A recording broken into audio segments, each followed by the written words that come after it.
Straight all day. You are now tuned into the show where you learn the discipline to show up day after day to do the work, confidence to put yourself out there boldly and authentically, and the mental toughness to continue showing up, doing the work, putting yourself out there, even when the success you've expected to achieve has yet to be achieved. And on top of all this, you get a huge dose of personal initiative. That is the go-getter energy that moves any one of us, including yourself, to go and make things happen instead of waiting for things to happen. And then we put all this together into a series of frameworks, approaches, insights, strategies, and techniques, all underneath the umbrella of one unifying philosophy that is called work on your game. My name is Baldwin, also known as Dre All Day, and welcome to the show. And today's topic is how to work from home professionally. Before we get into this, let me tell everyone I have a daily motivation text that I send out every morning, everyone in my text community, guaranteed to keep you focused, sharp, and on point. Text me to get it. My number is 305-384-6894. Secondly, my next live event, Work on Your Game Live, is taking place February 3rd and 4th in Miami. You can still get tickets if the page is still live. Go to workonyourgame.live, get your ticket, come to Miami, spend 2 days with me where we will go over your mindset, your strategy, your systems, and your execution. And third thing, next step in your work on your game journey after this show, getting the text, is to go to Work on Your Game University, where you get access to all of my courses. You get access to me through direct coaching. That is at workonyourgameuniversity.com. Let's get into the topic, how to work from home professionally. Now, a lot of people, the reason this topic is being addressed is because many people are working remotely these days. Many of you who are listening to me right now, you work remotely, especially after, well, first thing, it was already happening that a lot of people were just getting to work remotely, since so many of us do so much work that pretty much is you're on a computer and then you need to talk to people. But the good thing is technology has advanced so much that we can have meetings with people through a computer. You can do it through Zoom, you can have a phone call, you can text people, you can FaceTime them. So there is not as much need to be in a physical location with everybody who you work with. You can do it all through Zoom calls and phone calls and Slack and group chats, etc. And then after COVID and the shutdowns that we had then, and people weren't being around each other physically for an extended period of time, many people just gave up their office spaces, and companies gave up their offices and had everybody work remote because they had to work anyway. So, and on top of the fact that there's a lot of outsourced work that goes on these days, so someone's company could be based in New York, but you could live in San Francisco or Texas or Miami and still work for that company, and everybody's not in the same geographical location, but you're all getting the job done. So this is a needed topic, because what I want to talk about here today is how to be strategic and disciplined and professional about your working from home. Those of you who work from your house, since you don't have anyone looking over your shoulder or watching you while you are working, but I want you to understand, even though nobody's watching you, nobody's looking over your shoulder, this is still your career and your business that we're talking about, something that you spend half of your working life doing, and many of us spend even more time than that. So it should be taken seriously, and today I'm going to tell you how to take it seriously when you're working on your business from home and you don't have none of your coworkers can see you, and you might even be in an environment that's not anywhere close to the office that you're used to working in. So let's talk about it. Point number one, today's topic once again is how to work from home professionally. Number one, treat your career or your business like a career or a business. What do I mean by that? That means if you were working at an office, you would need to do what? Let's talk about everything that happens when you work at a physical location. Okay, I worked at physical locations before. So even though some of you may only know me as an entrepreneur and thought leader and this show and events and books and things like that, and before that I was a pro basketball player, but before that I worked at jobs. I started working when I was 15 years of age, and I worked at probably 20 jobs before the last 9 to 5 that I had, which was early in my basketball career. I got my last 9 to 5 job, so I played basketball, then went into all this stuff that you know me for now. But there was a time when I even worked at a corporation for, how long did I work there? I worked at this gym called Philadelphia Sports Club. So those of you from the northeast part of the country, New York Sports Club, New Jersey Sports Club, Washington Sports Club, there's Philadelphia Sports Club, all the same company. And they're corporate. And I worked there for, let me see, when was that? I started working there in the fall of 2006, and I left there in the summer of 2007. So for about 9 months, I worked there. So that was an office that I worked at. And we had to wear business casual clothes, and we had corporate meetings and all of this stuff. And when you're working at an office, what are the things that you do? You need to get there at a certain time every day. You leave at a certain time. And there are certain times that you do certain things that you do and you know that you do not do inside of that office. Can everybody agree with that? Any of you ever worked in an office building, excuse me, you all understand that that's true, right? So here's what I'm saying. You need to treat working from home the exact same way that you treated working at that office. I would even go as far as to tell you, you need to get dressed the same way you would get dressed to go to the office. And I know some of you are bristling at that point. And I'm gonna get to that in a second. So first of all, if you're gonna be working from home, you need to start working at the same time every day. It means you need to stop working at the same time every day. Or if you want to work extra, you can work extra, but you don't just stop working randomly in the middle of the day just because you feel like it. And you wouldn't do that at the office, would you? Okay, so don't do it at home. And you need to get dressed the same way you would get dressed to go to work. If you had to actually go somewhere, get dressed. If you're going to go to your home office, or you're going to go sit on the couch, or wherever you're going to be working from, we're going to get to that in a second. You need to get dressed the same way. Why am I telling you to get dressed the same way? Because it puts your mind subconsciously and consciously into a certain frame if you put your business clothes on to work rather than if you're sitting around in your pajamas. Can we agree? Can we agree that there's a different energy when you're sitting around in your pajamas as opposed to if you put on clothes like you were going to your office to work? All right, so you shouldn't be running your business in your pajamas. It matters because when you put those clothes on, you carry yourself a different way, you think a certain way, you work a certain way, and you are telling your subconscious mind when you put those clothes on that it's time to actually go to work. You're not just randomly jumping in and out of work as you feel like it, because again, if you were at an office, you wouldn't do that, would you? Now, some of you may say, well, Dre, I'm not at an office. Isn't that the damn point? No, that's not the point. Here's the point, is that you're in business and you're a professional and you need to treat your career like a career. And would you take someone seriously if they were running their business in their pajamas? Even if they're the smartest person in the world, doesn't matter what whatever they're saying could be the smartest thing you've ever heard, the most profound insight and information you have ever heard in your life on that subject. If they're sitting around in their pajamas and they're not even getting dressed to go to work and they're laying on their couch while they're doing what they're doing, would you value it the same way than if they had on business clothes and they're sitting at a desk and they look like they actually prepared to do what they're doing? Of course you will look at that differently. Now, if you're defending yourself, you might say, well, it wouldn't matter. It's the same thing. No, it matters. It matters, folks. When I did my first speaking gig, I remember I had some business clothes that were not very quality business clothes, and Anna said to me, babe, you can't go on the stage wearing that, because even if you have the best speech of everybody in the room, nobody's going to hear anything that you're saying because they're going to be looking at your clothes. You're going to an event to talk about business. If you look like you don't even know how to buy quality clothes and don't know how to dress, then why would anybody listen to anything you had to say about business? She was absolutely right. And this is the same thing that you need to consider when it comes to your business, even if nobody's actually seeing you, even if all you're doing is sending emails and typing and texting or whatever the hell it is that you do at your work. This matters. The way that you're setting yourself up is giving a message to your subconscious mind of what you're actually about. Forget about other people. This is about you talking to you. I hear a lot of women say this all the time. I've heard this from many different women. They say when they get dressed up, they don't get dressed up because they're trying to get the attention of men. They get dressed up for themselves. They're not trying to show off on other women. I think they are, but they say that they're not. They say that they get dressed up for how it makes them feel about themselves. So because that's what they say, I'm going to take that point and give it to all of you, men and women who are listening to this. If that's true, ladies, then that means you shouldn't have any problem with this point that I just made. And gentlemen, you should take, in this case, you should take a cue from the ladies. It is about how you feel about yourself. That's the reason why you need to get dressed. Whatever dressed means for your job. We're talking about your career and your business here, right? We're not talking about some random fun and games activity. And again, most of us spend half of our waking lives working. And those of you who listen to this show, most of you spend more than half of your waking hours at work. People who've been in my university, the people who work with me in my coaching programs, I know, because we talk about this. I ask directly and they tell me. Most of you spend, let's see, so we've divided 24 hours, 8 hours for sleep, 8 hours for work, and 8 hours for everything else. So that's 50-50 in the time that you're awake and you're spending at work. Most of the people who I've worked with, we're looking closer to 70%, 70-30. Your waking hours, how much time you spend working versus whatever else you can fit into that 30% time.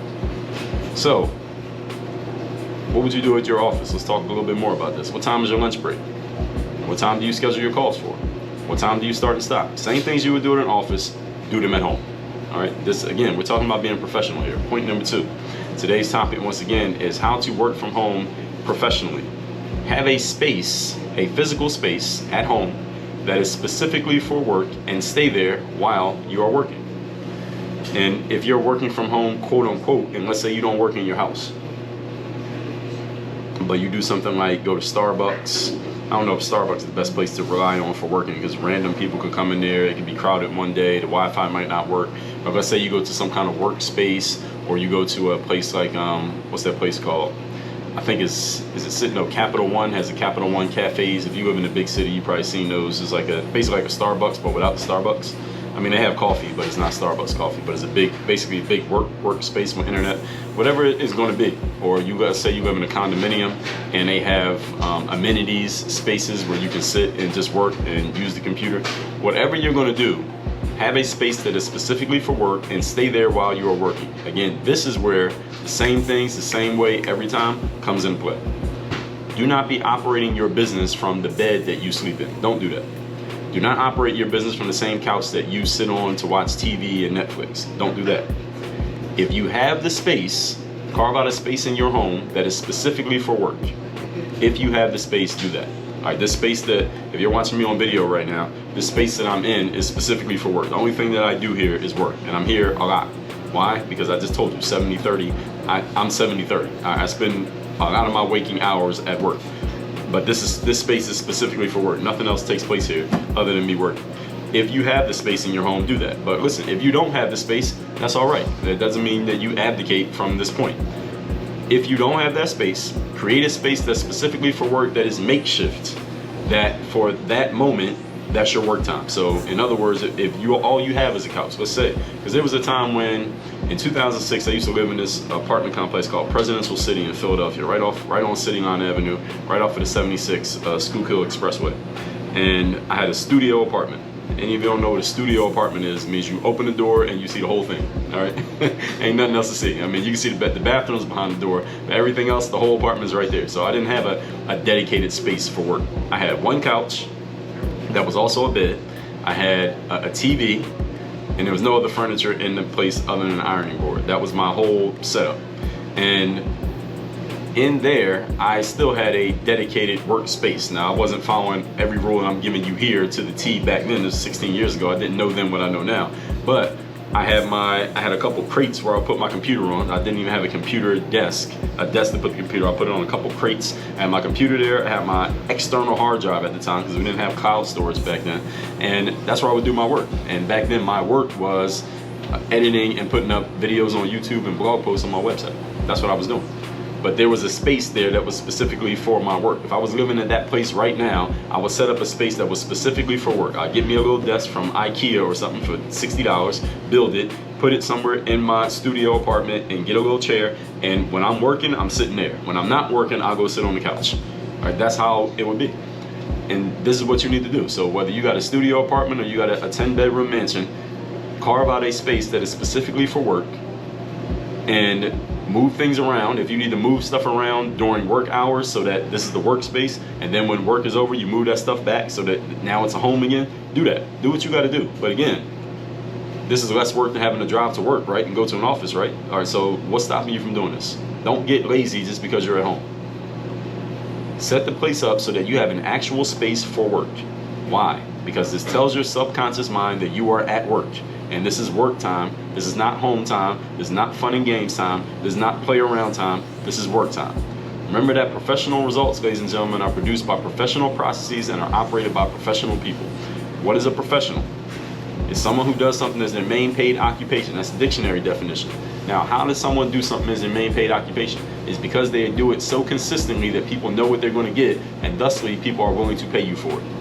So the consistency is what makes something your main paid occupation, not your talent, not your opportunity, not anything else you could think of. The only reason you can get paid for something is because people know what they're going to get from you, which means you need a process that guarantees that you know what you're going to get from you and that other people can know what you're going to get from you. Everybody follow what I just said? If you don't have a process and you are not consistent, that means you can't produce consistent results, and you damn sure can't be dependent on. Why would anybody pay for that? Is it possible to produce consistent results working from your bed or laying on the couch? Yes, it's possible. But it's much harder than if you set up a process that makes it easy for you And that has your subconscious working along with you instead of against you. See, your subconscious mind, everybody, just to go deeper on this point, help you understand. Your subconscious mind understands what's happening when you sit on the bed. Because the subconscious mind understands what happens usually when you get on the bed. What happens usually when you get on the bed? Usually you go to sleep. Now you might do other things in your bed, but you spend 8 hours a night in the bed sleeping. Your subconscious mind knows that. So when you sit on your bed with your laptop, the subconscious mind is now confused because now you're sitting there with your laptop. It knows that the laptop usually means work, but it also knows that the bed means sleep. And guess which one you spend more time doing? You might spend more time sleeping. So the subconscious, its programming for sleeping might win over the work, and you're not going to be doing your work as effectively because you're in a sleep space trying to do work things. I hope everybody caught what I just said. Your subconscious mind knows that the couch is for watching Netflix. So you're sitting on the couch trying to do work, it's confused. So when you set up a dedicated workspace, guess what? Your subconscious mind knows what that is for too. So when I sit down at this desk, my subconscious mind knows, oh, it's work time, because that's the only thing that I do here. It's much easier to get things done when you have your subconscious on the same page as the page that you're trying to be on.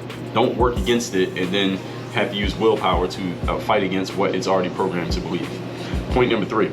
Today's topic, once again, is how to work from home professionally. Make sure everyone around you understands what you are doing.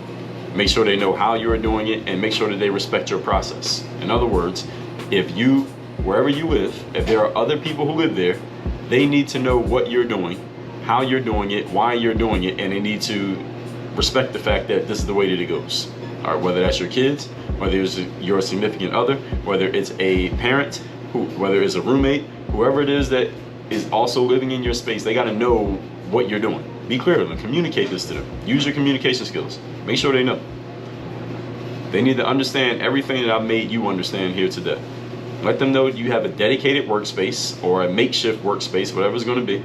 Let them know that you have a specific time, work time, during which you are not to be interrupted unless it's an emergency. Let them know when you are starting work, when you are ending work. Let them know if you're taking a break. Let them know if you're just going to the refrigerator to grab something to eat, but you're still in work time. So don't interrupt me with no nonsense. Everyone in your life should be on board with what you have going on. The thing is, other people can't get on board with what you're doing if you don't know what you're doing. Because if you don't know what you're doing, you can't communicate to other people. And if you don't communicate something to someone, then you cannot hold them responsible for knowing it. You got to know what you're doing so that you can tell them, and then they can understand. So then if they violate, you can actually hold them accountable and be like, yo, you're violating. I told you what it was. But if you didn't tell them what it was because you don't know what it is, then you can't hold them responsible for knowing it. So you got to get clear on what exactly am I doing here? How am I doing it? When am I doing it? Where am I doing it? When you're clear, now you can help everybody else be clear. And you must communicate this, folks. Do not expect other people to read your mind. I've never met a human who can do it. With all that said, let's recap today's class, which is how to work from home professionally. With so many people working remotely these days for whatever reason, I want you all to understand that just because you work from home, quote unquote, or wherever you're working from, that's not an office building and you don't have your coworkers and bosses watching you, doesn't mean that you should jerk off and not be conducting your business in a professional manner. Let's talk about what I mean. Number 1, treat your career or business like a career or business. Again, the same things you would do when you go to an office, you should be doing when you're working from home. Getting dressed. Get dressed like you were going to work, because you are going to work. Even though you're not going outside, you're still going to work. You get there at a certain time, you leave at a certain time. You take breaks at a certain time. All of these things that you would do at an office building you need to be doing in your business. And again, people who run their businesses like this usually produce the most results. Look around and you'll see it. Number 2, have a space that is specifically for work, whether it is one that you can carve out and have only be for work, or whether you had to create it and it's workspace during the work time and then you got to take it apart and it's not workspace and it's home space during home time. But you need to have this space because the subconscious mind understands what the bed is for, understands what the couch is for, and you confuse it when you try to do more than one thing in that space than what you normally do there. So make sure you are actually creating this space and be consistent with it and be professional about it. Number 3, make sure everybody around you understands the program. Make sure they know what you're doing, how you're doing it, and make sure they respect your process. And the only way they can do that is if you get clear on this process, and I just laid out for you how to do it, and then you communicate to them what exactly you're doing and why you're doing it so that you can expect them to respect it. But if you don't tell them, then you can't be mad at them or you can't be mad at your roommate for blasting music when you tell them that, hey, it's my work time right now. You can't be mad at your kids for interrupting you every 5 minutes if you haven't told them, hey, I'm at work right now. Don't be coming in here playing with toys. You got to be clear on what exactly it is that you have going on and communicate it to yourself first, communicate to everyone around you second. All that said, text me to get my daily motivation. My number is 305-384-6894, straight to your phone every morning. Second, workonyourgame.live. Go to workonyourgame.live, get your ticket to my next live in-person event happening February 3rd and 4th in Miami. Again, workonyourgame.live. And third, your next step in the Work on Your Game world. You loving what you're hearing on this show, and I know that you are. Go to workonyourgameuniversity.com, get access to my coaching programs, get access to all my courses and all my exclusive trainings. Again, that's at workonyourgameuniversity.com. Work on your game. Dre all day.